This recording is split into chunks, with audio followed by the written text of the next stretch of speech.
خوش اومدید به هوم استودیوی 2 میلیاردی من. این یکی از چیزاییه که من با حمایت شما تونستم داشته باشم. 100% تلاش خودم هم بوده، ولی خب اگر حمایت شما نبود قطعا نمیشد. شاید این اولین ویدیویی باشه که از من میبینی، ولی خب من تقریبا نزدیک 1000 تا ویدیو ساختم و توی دیجیکالا و اینستاگرام پخششون کردم. احتمال زیادم یکیشونو دیدید، مثلا بررسی S25 اولترا، آیفون 16 پرو مکس. من چرا دارم اینو میگم؟ محتوای این کانال فرق میکنه. بریم سراغ استودیو. میخوام از گوشه استودیو شروع کنم. من این نور رو اول میخوام زیاد کنم. نظرتونه؟ نور رو زیاد کنم که بدون به این من معلوم بشه آقا. از خود نور شروع میکنه. یه صاف باکس خیلی کم استفاده، یعنی خیلی کم پیش میاد که شما برید یه همچین چیز مثلا چرا باید بخرید؟ چرا باید بخرید یه همچین چیزی؟ برای ریم لایت، برای هیلایت. دیگه خیلی حرفه‌ای که شدید باید برید یه همچین صاف باکس بخرید. از برند کودکس. من قیمتم نمیگم. قیمت‌ها رو یه سرچ ساده کنید براتون میاد، ولی خب واقعا قیمت‌ها عجیب غریب گرون شد. گفتم 2 میلیارد الکی نگفتم و چیز عجیب غریبی هم نیست، چون واقعا همه چیز گرون شده. نور نالایت FS60 بیو داریم که هم زرد میشه هم سفید میشه، اصطلاحاً کلوینش بالا پایین میشه، ولی خب نور ضعیفیه، یعنی فقط برای یه همچین نوری جوابه. نمیتونه برای نور اصلی تولید محتوا استفاده بشه. همین یه پایه خیلی معمولیه. چرخ حالا برای یه همچین نوری خیلی چرخ حالا برای یه همچین نوری این چرخ زیاد واجب نیست، ولی این نور چرا؟ مثلا این سپایه چرخش 10 میلیون پولشه، خب که من هنوز نخریدم، ولی 20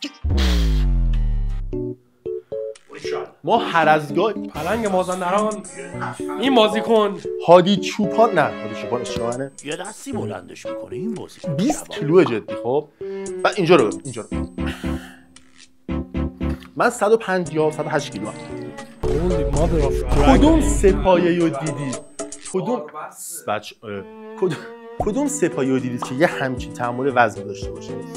شاید باورتون نشه این یکی از گرونترین وسایل‌های این استودیو. کدوم ویدیو یوتیوب دیدین اینطوری برام بالا رو سپایه؟ چه خبره؟ چیکار می‌کنی؟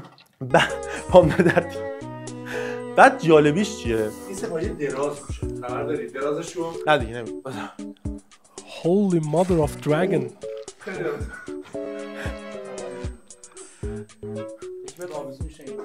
خب داشتم بهتون میگفتم این CS سپایه بومدار اصطلاحاً برای چی استفاده میشه؟ برای انواع نورهای سنگین. تحمل وزنش به شدت بالاست. میشه نور سنگینه اونم بهش نشون بدید؟ آره، انواع نورهای سنگین میتونید روش دوربین نصب کنید که البته برای اون به یه وسیله نیاز داره که جلوتر بهتون نشون میده. بس پام درد گرفت. تلویزیون بفرمایید. خب چیزی نیست. هزینه ها برای شما. خیلی خستم که از سپایه. بیاید اینجا. این آینه رو قطعا دیدید. دوربین رو بده من. این آینه توی خیلی از ویدیوهای ما بوده و من آره تو ویدیو تو هم بود. خیلی آینه جذابیه. 90% چیزایی هم که توی این استودیو هست از دیجیکالا خریدم، حتی این آینه. این دوربین اولمونه، لنز سیگما 50 میلیمتر f1.4 که برای دوربینای فول فریمه، ولی این دوربین زد ویتنه، یعنی این لنز برای این دوربین ساخته نشده. ولی خب ما چون لنز اضافه داشتیم دیگه نمی‌خواستیم لنز مخصوص برای این دوربین بخریم. الان همین لنز فکر کنم 90 میلیون پولشه. 90 میلیون برای یه لنز خیلی ساده. حالا کاری نداریم. سپایش چیه؟ سپایش زومه M8 که سپایه قبلی منه و همین سپایه منو یه جوری بیچاره کرد. این دوربینی که دست منه، اونور نگاه کنم، اینجا دو گوشی بگیرم. مهدی بیا. خوش اومدید به پادکست زیباجویان. در کوی نامیان حق اگر نیست بگم. باشه. میخوام دوربینم بهتون نشون بدم. این در اصل دوربین اصلیمونه و میگیم دوربین دوم. دوربینش افتاده نشون. این لنز به خاطر همون سپایه افتاد سر یه پروژه. این یه لنز 150 میلیونیه. من تا یه هفته قشنگ داشتم گریه میکردم. گریه نمیکردم. دوربین اون آلفا 7 مارک 4، اینم فیلم بردارمونه. حالا بعدا میگم اونو. پاشید اونم از دوربین. الان برای اینکه همه پا میشن، الان برای اینکه یه قیمت بهتون بگم که دستتون بیاد، واقعا الان استودیو زدن سخته. من همه این چیزها رو دونه دونه خریدم، آروم خریدم، توی این سالا خریدم مثلا دوربین خریدم 100 میلیون، الان 200 میلیونه. لنزی که روشه 150 میلیونه. کیجی که روشه 5 میلیونه، میکروفونی که روشه 15 میلیونه. اصلا واقعا دیگه نمیشه خرید. نفسم بند اومده. بیاید اینجا. بیاید اینجا تا بهتون بگم. حالا این سپایه رو ببین. این سپایه خیلی خفن. اینو نکن. اینجا رو ببین. اینجا. گفتم که این سپایه خیلی خفنی، قشنگ نشونتون دادیم. قیمتش فکر کنم 25 30 اینطورا باشه. ولی سپایه دوربین نیست، مخصوص دوربین نیست، برای نور بیشتر. سپایه دوربین میشه ایشون. یکی از خفن‌ترین، شاید هم خفن‌ترین سپایه‌ای که میشه برای یه دوربین توی ایران خرید. البته خفن‌تر هم هست ولی تک و توک. وقتی که اون سپایه اینجوری شد، من یه سپایه خریدم که هیچ جوره خراب نشه. یعنی سپایه می‌خواستم که به ارث بذارم برای بچه‌ها. چرا رسمی صحبت می‌کنم؟ دقت کردید؟ هنوز داره تو فاز ویدیو هام. آره، درست میشه این چیزا. کیفیت خدا. یعنی اگر یه سپایه خیلی خفن میخواید بخرید، خیلی خفنه واقعا، ولی خب این هدش ذره بد کار میکنه، ذره تا بخواید بهش عادت کنید طول میکشه. من یه هفته توی یوتیوب ویدیو نگاه میکردم که چجوری با این کار کنم. آره این همینجوری در میاد و اینم از. بیا اینجا. ما اینجا کلی این دوربین رو بذاریم کنار. حالا که دوربینا رو گفتم، یه دوربین سوم نشون بده. بیا. اینم دوربین سوم که داره ضبط اون میکنه. میکروفون رود وایرلس گو پرو روش نصبه. ایناش این میکروفون فوکس میکنه.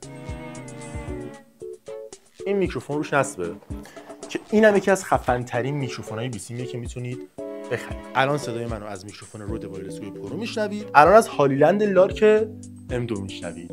اختلافشون زمین تا آسمونه، یعنی رود خیلی خفن تره ولی هالیلند کار را بندازتره، استفاده ازش آسون تر.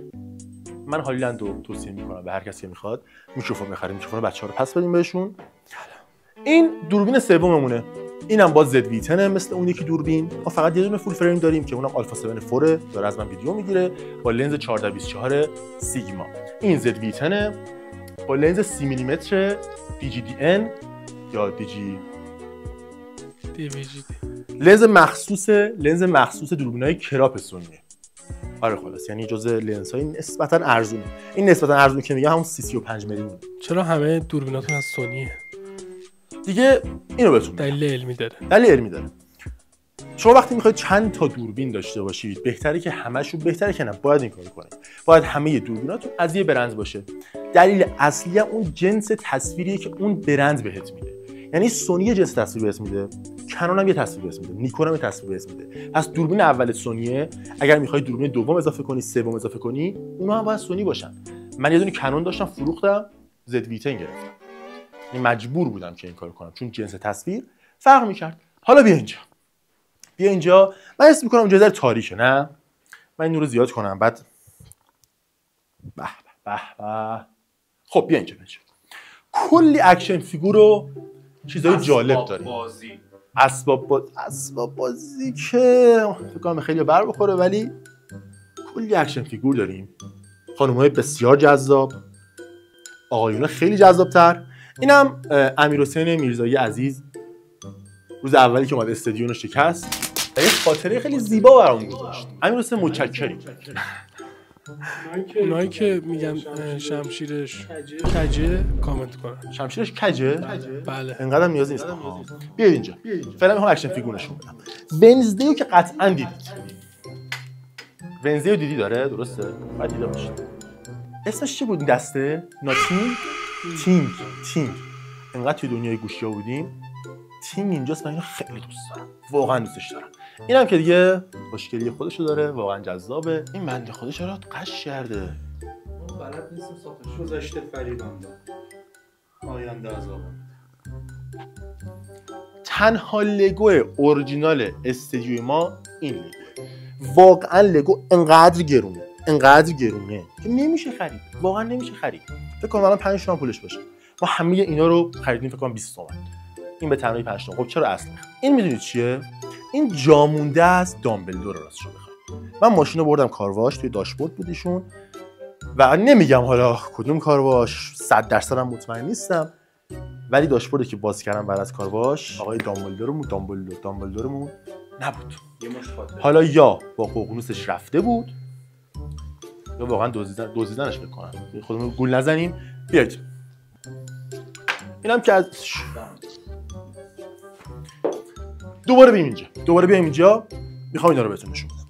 یه چوب بیسبال داریم که اگر کانالمون بشه 100K توی کمر مهیار خوردش کنید.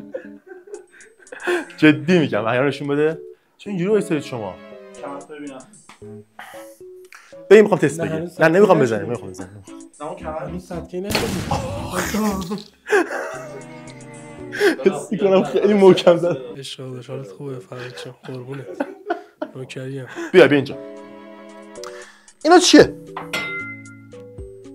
هیزم. آفرین. هر موقع ما سردمون بشه نه شوخی بسته. اینا بکتراپن. خیلی از ویدیوهای من واقعا همیشه هستن. یعنی کسایی هستن که توی ویدیوهای من همیشه حضور دارن. زیر گوشی‌ها، زیر هدفون‌ها، زیر ساعت‌ها اینو میندازیم برای خوشگل‌تر شدن تصویر. مدل‌های دیگه‌ش هم داریم. اینا هم نشون بده. دو طرفه است. بیا نزدیک. به اصطلاح دو رو بکتراپا خیلی کاربرد دارن. واقعا کاربردی ان و اگه توی کار تولید محتوایی حتما بخرید دیگه. بخرید حالشو ببرید. این بر همه چیزو بهتون گفتم. آباژور اینا که معلومه دیگه. ساعت جهان‌نما رو اول نشون بده. بچا این ساعت 5 تا شهر رو نشون میده. 5 تا شهر مختلف رو نشون میده. توکیو، تهران، پاریس، لندن، نیویورک. باتری داره ولی خب هیچ کدوم تنظیم نیست. اصلا نیست. اصل این 80 میلیون 90 میلیون پولشه. این فکر کنم 10 تومن باشه. بریم اینا هم کاغذ دیواریه. بچا دیوار کاغذ دیواریه، رنگ نیست. ولی خب انقدر تمیز و خوب زدن واقعا نمشون گرم. واقعا نصابایی که اومدن حرفه‌ای کاغذ دیواری زدن. نورمون گودوکس 120 سانتیه. گودوکس P120L که 120 سانتیه. چی بهش وصله؟ گودوکس SL150 مارک 2. آره SL150 مارک 2. جذابیت این استودیو میدونی چی الان؟ به خدا نمیدونم. خودتی؟ نه به جز خودم. اینجا چقدر خفنه، چقدر این نور خفنه. حیف که نسخه چینی و بی‌کیفیتش اومد توی بازار رو همه خریدن. یه جورایی خزش کردن اصطلاحاً. منم یه خیلی کم استفاده میکنم ولی هنوزم خوشگله، هنوزم خفنه. این درخت چه درختیه؟ هم طبیعیه. این درخت رو داشتید و این هم طبیعیه هم مصنوعیه. چه جوری؟ یه جلوتات بگم. از اونجایی که ما خیلی آدمای فعالی هستیم، پرتلاش به گلامون آب میدیم و گلامون خشک نمیشه، بهشون نور میدیم. گلی خریدیم که نیاز به آب نداره. این درخت یا گل آخر؟ این درخت‌چاست. اگر آب بخوره خراب میشه اتفاقا. یعنی فرق داره با بقیه گل. خیلی عجیبه، واقعا عجیبه. اینا یه جورایی شبیه جلبکن، طبیعی هم هستن. ولی این تنه مصنوعی. همه چیز این درختچه مصنوعیه به جز اینا که با چسب وصلش کردن به درخت. اگر خوب نگهش داریم که ان شاءالله خوب نگهش می‌داریم 12 سال دوام میاره. کاغذ دیواری بعدی. خیلی از دور که نگاه میکنن فکر میکنن این چیه؟ زندانه. خاموش میکنی؟ آفرین زندانه. از دور شبیه بتونه. ولی کاغذ دیواری. خیلی خفنه. این طرحو من وقتی دیدم گفتم این حتما باید توی استودیو من باشه. خریدم، اومدن نصب کردن، دمشون گرم. خیلی فرقم نمیکنه. یعنی قیمتش با بقیه کاغذ دیواری هیچ فرقی نمیکنه. فقط یه طرح سفارشی. اگر هم میخواید سفارش بدید. ما دیگه عادت کردیم. سفارش بدید توی همه استودیو ببینیم اوکی. من راضی‌ام. بیاید این اون رو روشن کن تا بریم سراغ ادامه. تلویزیون رو گفتید بچه‌ها؟ گفتیم یا نگفتیم؟ نه. نگفتیم. اولا این چیه؟ از دور که می‌بینی انگار دیوار چینه. بچه‌ها تلویزیون پسره. سونیه. آلفا 7 مارک 4. کلا با سونی رفیقیم. چند اینچه نمیدونم. 85. نه 75 اینچ. نمیدونم. بین 65 60 تا 85. بزرگه. خیلی بزرگه. یعنی به درد اینجا نمیخوره اصلا به درد اینجا نمیخوره. خب دارین دیگه استفاده میکنیم. چون پسرم هست باش کنار میایم. مبلم که مشخصه. این دیوار پوش چیه؟ اینو دیگه همه جا دیدید دیگه. به جرئت میگم نگم اولین یکی از اولین کسایی بودم که توی ایران یه همچین دیوار پوشی رو خرید. 4 سال 5 سال پیش. اون موقع خریدم پنلی 2 میلیون. الان ارزون تره. یعنی اون موقع انقدر چیز جدیدی بود که خیلی گرون بود.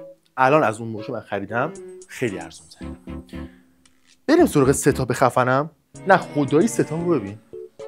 خدایی موس MX Master 3S که 4S اومد، نمیدونم میدونید هفته پیش 2 هفته پیش اومد دیگه این مدت نمیخوره، ولی موس خیلی خفنیه، بهترین موسیه که میشه برای کار غیر گیمینگ خرید و سایلنت هم هست. حتی اونجوری بزن صدا میده، ولی اینش هم بی‌نهایت.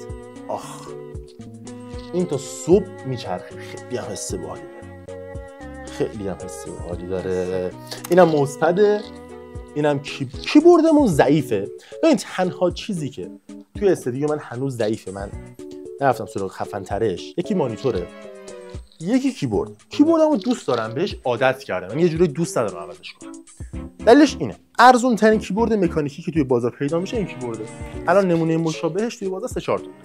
مانیتور بنکیوه. خب دقت رنگیش اوکیه، خفن نیست، هیچ چیز خفنی نداره، 60 هرتزیه، به درد بازی کردن نمیخوره، به درد ادیتای حرفه‌ای نمیخوره. چرا عوضش نمیکنم؟ چون اون مانیتوری که من دوست دارم 60 میلیون 70 میلیون بالاست. اون چیزی که من میخوام خیلی گرونه. تا کمالگرایی دیگه. واقعا کمالگر. شاید هم پولشو نداره. نمیدونم، خوب نیست. پولش هم 2 میلیارد واسه خرید پول نشه 60 تومن. آره فعلا نخریدم تا واقعا پولش داشته باشه. الان پولشو ندارم. شاید بعدا بهتون گفتم پولو چیکار کردم بجز اینجا. هدفون BT 990 پرو 250 اوهمیه. 250 اوهمی نیاز به یک کارت صدای قوی داره. حواستون باشه اگر 250 اوهمی می‌خرید. خیلی هدفون خفنیه. برای بازی کردن فوق‌العاده است. محشره. به نظرم از تمام هدفون‌های گیمینگ بازار بهتره. ولی خب میکروفون نداره. پشت باز این هدفون، پشت بسته نیست. به درد مانیتورینگ هم نمیخوره. ولی به درد میکس و مستر میخوره. 250 کارت صدا آودینت ID4 مارک 2 تنها کارت صدای ارزون قیمتیه که توی بازار پری امپ کلاس A داره و میتونه میکروفون شاتگان من که این میکروفونیه که نیاز به گین بالا داره رو تامین کنه. میشه ایشون ازدن SGM 250. توی خیلی از ویدیوها من از این میکروفون استفاده میکنم، یه میکروفون شاتگان. روزی که من شروع کردم به تولید محتوا، مرسی از نورپرداز، روزی که اویس اوناش اگه نداره خودش سب کن این بدلش. بچه اون شکسته دسته، این شکست اینجا بود. خب روزی که شروع کردم به تولید محتوا، من تولید کننده خارجی نگاه می‌کردم واسه شد اگر چوسی نباشه. از تولید ملی حمایت می‌کردی؟ تولید ملی هم تک و توک حمایت می‌کردم، ولی واقعا می‌دیدم که فیک بودن آدم مشخصه راست شد. یعنی هیچ ولش کن. آره اولین چی دارم میگم، اون موقعی که ویدیوها رو نگاه می‌کردم دیدم آقا هیچ کس میکروفونش توی تصویر نیست.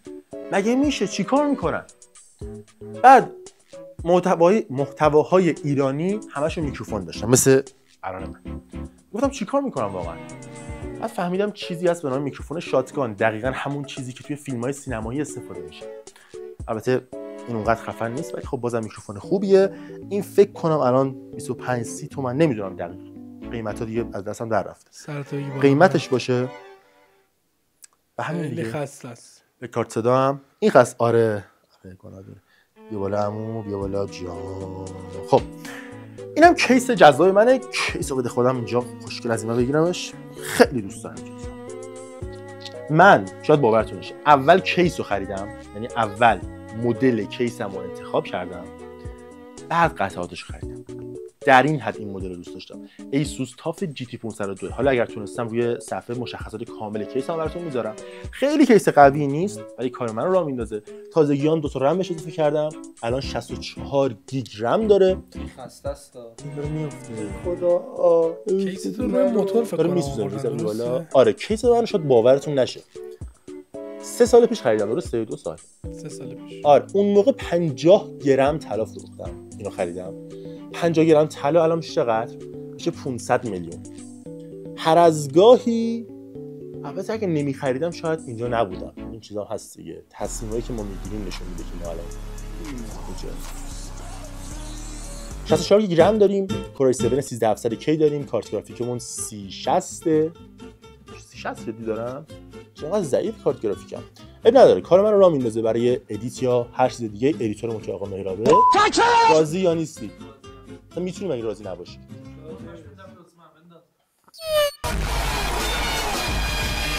من راضیم. چقدر راضی؟ خیلی راضی. چقدر؟ زکریا. اوکی.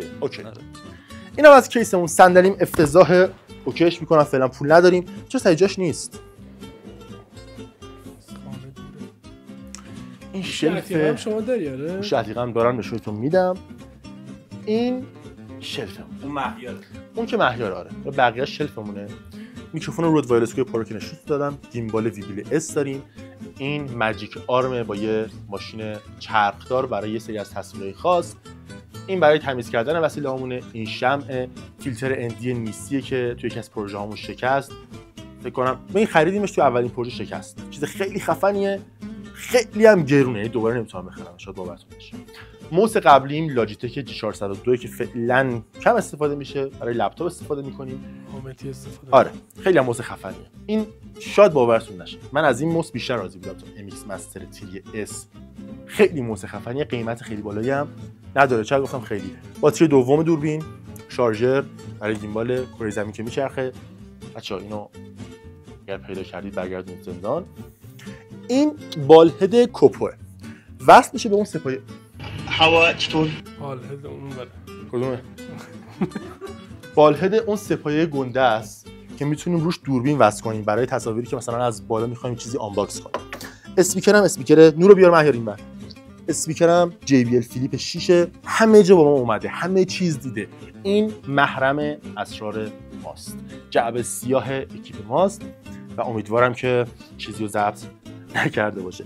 میکروفون دوممون که نشون دادم قبلا، هالیلند لارک M2 که خیلی خفنه، واقعا کارا بندازه. دیگه اینجا چی داریم نشون بدم؟ جالنزی پایه‌ای که برای گوشی استفاده میشه، هارد، جای فیلتر نیست. آقا مهیار این کیف کیه؟ چقدر کیف خفنی داره، به خدا برای من نیست بچه. یاد بودی از ناصرالدین شاه. تو دزدی برش. اینم گرفتم برای مثلا تصویر. این هر چیزی که اینجا می‌بینید یه جور المانه برای اینکه تصویر خوشگل‌تر بشه. یه سری گوشی، یه سری قابا برای گوشی‌های قبلیم، آیفون 15 پرو مکس هم که فروختمش. آره خلاصه فکر نکنید همینجوری ما همه چیزو خریدیم. خیلیش چیزای فروختیم که تونستیم. با این زده‌بند می‌کنی گوشی زیاد داری؟ با کدوم؟ اینجا رو ببینید بچه‌ها. اینجا رو. گلکسی A7 2017 خب شاید فکر کنید همینجا ختم به خیر میشه، ولی خیلی داره میسوزه. گلکسی A5 2017. مهراب کار توه؟ نه من چغلی نمی‌کنم. نه چغلی خیلی خوبه. اوکی. کار شخصیه. نور نگیر اینور. اوه اسپاتلایت. این همون چیزیه که اون تصویر خوشگل روی دیوار انداخته بود. اصطلاحاً بهش میگیم چی؟ Nightlight Projection Attachment. اصل دیگه نور شکلی. ما بهش میگیم آفرین، شکل دهنده نور. یه جورایی انواع شابلونا رو داره. یه کنارشون بچه‌ها بدم. نگاه کن اینجا رو. هر چی بخوای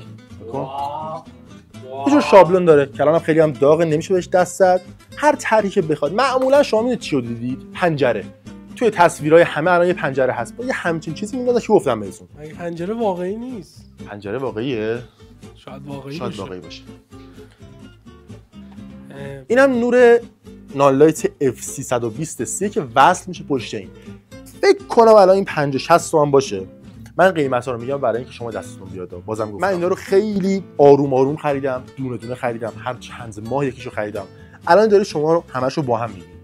امیدوارم که اگر شما هم دوست دارید یه همچین استودیویی داشته باشید بهش برسید. واقعا چیز جذابیه، ولی خب اون مسیر بیشتر حال میده تا اون نتیجه. اینم یادتون باشه جملاتی میگم. این رنگی میشه، نگاه کنید. بچه‌ها نشون بدم. هر رنگی هم بخوای میشه RGB، به خاطر این نورش گرونه. F320 شما میتونید زردش هم چی؟ دوباره بگو. آبی سایه. خوبه. من این سوال بپرسم.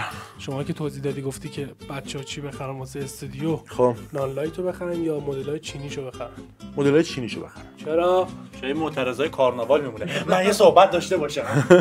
چرا؟ چون الان گفتم که خاص شده نمیتونید دیگه طرحهای خیلی خاص، مگر اینکه خیلی حرفه‌ای استفاده کنید و این کارا باشید دیگه. می‌چونید یعنی درست استفاده کنید ازش، نزنید یه پنجره بندازید اونجا، خلاقانه استفاده کنید. حالا مهم نیست چینیشو می‌خرید، نالت خودش هم چینیه ولی خب چیز خوبه. آره اون چینی ضعیفه نیست که اونم کارتون رو راه میندازه، هیچ فرقی نمیکنه. بریم تو آشپزخونه. نمیخواستم برم تو آشپزخونه. چرا؟ بچه اینجا رو بگی. بریم. آماده اید؟ یا ته تجارت این لاکچری ترین جای بپوشون نبینن. چه نگفتم اینجا رو ما غذا نمیخوریم، ما فوتوسنتز میکنیم، ما غذا نمیخوریم. آره اون استادیو دیگه بچه، استادیو نیست، ما اینجا زندگی هم میکنیم. روزنامه چرا همه جا پرده داره به جز اینجا؟ چون باید اندازه‌گیری بشه، باید یه آدم متخصص بیاد اندازه بگیره دقیق برام پرده بیاره. ما همه اینا رو خودمون خریدیم، پرده‌های دیگر رو. میخواد اون نره پول داره. این چرا پرده رو ببین، این پرده خیلی خفنه که نور رو رد نمیکنه، خودمون خیلی راحت. ولی اینجا باید یه نفر بیاد، هنوز وقت نکردیم واسه شروع کنیم. فکر کنم یه 6 ماه دیگه اینجا باشیم ان شاء الله. نمیدونم چند وقت اینجا، ولی خب آره. دستگاه اسپرسو سازمه، مودکس، خیلی خفنه ولی آسیابش خراب شده. دستگاهی که خیلی استفاده نمی‌کنه. نخرید، لطفاً نخرید. باریستای مناطق محروم صحبت کنن. دستگاهی که آسیاب روشه نخرید. چی میشه مگه؟ واسه اینکه خراب میشه. مثل این دستگاه 2 بار میره تا دبی و برمیگرده. اسمش مدیونی میمه. همین. خب اینم از این. از اینجوری میگذریم. چای ساز خریدم بچه‌ها. میگل در دستان شما. واقعا خفنه، هم خوشگله، هم چند ثانیه آب و جوش میاره، گارانتی مادام العمر داره. چای میخوریم از روزی که این اومده اصلا داریم لذت میبریم. برقش وصل نیست. متشکرم. چقدر تو باهوشی. ادیسون مرده اون پشت. ماشین لباسشویی و ظرفشویی اضافه شده. خدا دمت گرم. نمیدونی با چه سختی ظرف میشد. 1 ماه اومده خب، ولی شیر اونجا نداشته. قرار بوده که شیر وصل کنن، هنوز وصل نکردن. دکوری گذاشتیم اینجا دیگه لو نده حالا، ولی از ظرفشویی مثل خر کار میکشه.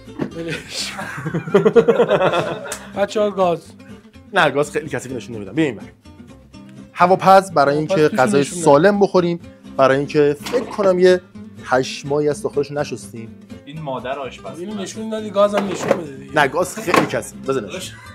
یه ایسه هفته بدون خط خشم هم یه ایسه هفته. مایکروویو از جی پلاس، لباسشویمون از جی پلاس، ظرفشویمون از کجا بود؟ ایکس ویژنه. یخچالمون از کجا بود؟ جی پلاس. چقدر تاریکه اینجا. یخچالمون جی پلاسه. بچه‌ها اینو گفتم اینو جمع کنید. پیازا رو نشون آشغال نه. پیازا رو نشون ولش کن. آره پیازای 30 زمینی پیاز. اینم حتی از دیجیکالا گرفتم. وقتی میگم از دیجیکالا همه چیز میخرم یعنی این. بچه‌ها گفتی تو یخچالمون هایپ داریم. هایپ داریم ببینم. تو یخچال نشون نمیدم تو رو خدا. فقط هایپ بود. قیمتو میگی؟ هایپ اصلا از 130,000 تومان قیمت. آره اصلا. من نمیدونستم اصلا، من نمیخریدم ازش. بچه‌ها اینجا سس هم اینجا. سس میخوای؟ خب بریم سراغ دیگه چی موند بچه‌ها؟ نور لپتاپ و نورام. یه نور، 2 نور. آها این نور رو نشون ندادم. نور گودکس CL10 فکر کنم. این نور خیلی جالب. اگر نور RGB میخواید برای شروع کارتون، اون اوایل کارتون، نور خفن نمیخواید بخرید، نمیخواید زیاد هزینه کنید، این جالبه. خیلی هم با کیفیته، ولی خب کارای نانلایتو نداره. الان مهراب بگیر، الان داره مثلا به من نور میده. خب یه نانلایت رنگی میشه 1530 مدل قدیمیه ولی با تلفن میندازه. یکی دیگه هم اونجاست. اینم سنگ نمکه، هر از گاهی مهیار لیستش میزنه. این سنگ محک بیشتر. آفرین سنگ محک و خودمون رو محک میزنیم. لپتاپ ببین چه لپتاپ زنبوک 14 اولد Q425. لپتاپ گرونیه خب، یعنی هم قیمت مکبوک ایر M4 حتی 100 تومن به بالاست. به درد ادیت نمیخوره، به درد وبگردی اونجوری کار میکنه. باتری زیاد نگه میداره، صفحه نمایشش اولد. بیارش شد بدم اینجا نمیگم، اینجا باید ببینید لمسی صفحه نمایشش. خب بذار منو نگاه کنه، پاس کنه. فکر کنم زیاد چش دیدن تو نه. چش دیدنمو بزنم بزنم. اوه صفحه نمایش لمسی اولد 60 هرتزی کارت گرافیک مجزا نداره، به درد بازی کردن نمیخوره، به درد ادیت های سنگین نمیخوره. وب گردی کارهای ساده، کارهای طولانی مدت چون باتری زیاد نگه می‌داره. شبیه مکبوکه. خیلی شبیه مکبوک از لحاظ کاربری، ولی خب ویندوز دیگه. هیچ نداریم. 2 میلیارد تو کجا خرج کردی؟ ولی بچه‌ها واقعا همه چیزو با حساب کنیم. دوربین شیائومی مدلش نمیدونم، خیلی خفنه، خیلی خفنه. عاشقشم، دیوونه‌شم. و چیز واجبه. چی داشتم میگفتم؟ آها، حساب کنیم همه رو، نمیدونم. وسایل آشپزخونه، دوربینامون. مثلا همین دوربین خیلی گرونه، قیمت نمیده. بالای 2 میلیارد شاید بشه. ولی خب چیکار کنیم؟ برای کارمون نیازی که هزینه کنیم، نیازی که شما تصویرهای خفن ببینید، محتوای خفن ببینید. من تا حالا به جرئت میگم تا حالا نشده ویدیویی بسازم که از لحاظ تصویر، صدا، سناریو چیز ضعیفی باشه. حس میکنم باید برای نگاه شما ارزش قائل باشم. چقدر خفن بود شما. ببین خیلی خفن، جدی میگم. دم تک تکتون گرم. دمتون گرم. تا یه ویدیوی دیگه، خدا نگهدار. ویدیو بعدی از اتاق علیرضا و مهدی رونمایی میکنیم. ویدیو بعدی بازدیدش بالا باشه همینو کمر مهیار خوب می‌کنم.